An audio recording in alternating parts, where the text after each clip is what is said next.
Alright, I've been thinking about expanding this channel from just like the hobby and memorabilia and stuff to going into current events in the sports world and entertainment world and, opinions. So news and opinions, basically. And right now, everybody around here is just, they're talking about Tony Romo.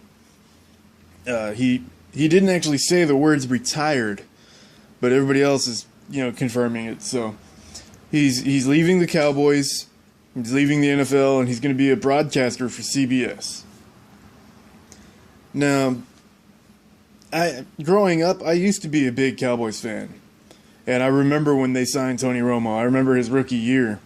They used to do training camp here in town, and I actually met him a bunch of times. And Tony Romo is a really, really nice guy.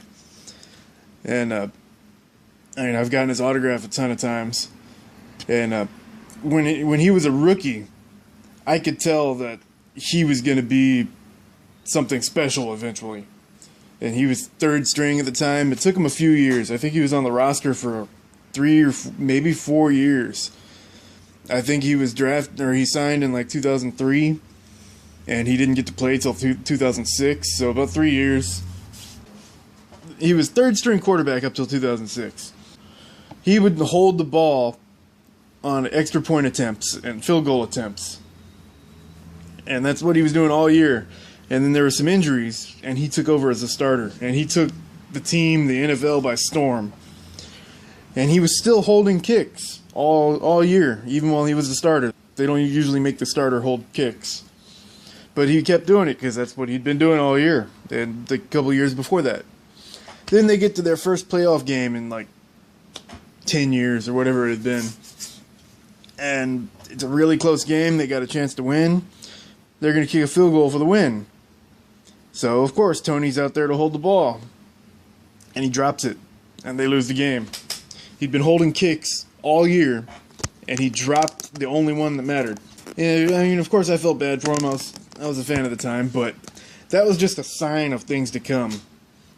Like, he would be statistically one of the greatest quarterbacks in Cowboys history, but when it came time for the playoffs, he couldn't do it.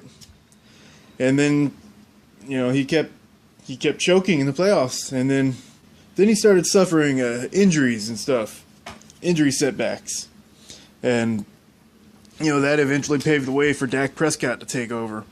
But, there were so many letdowns and injuries and all that I gave up.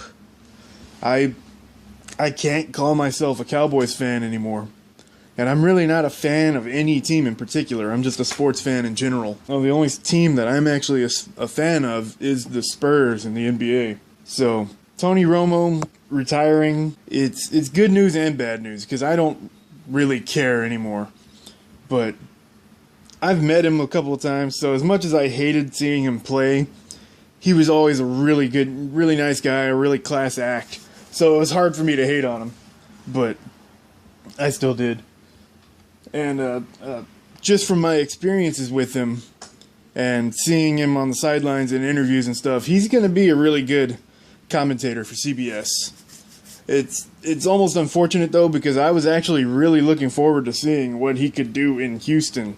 A change of scenery, maybe he'd finally win a Super Bowl or something. But, he's going to do well on CBS. So, good luck, Tony.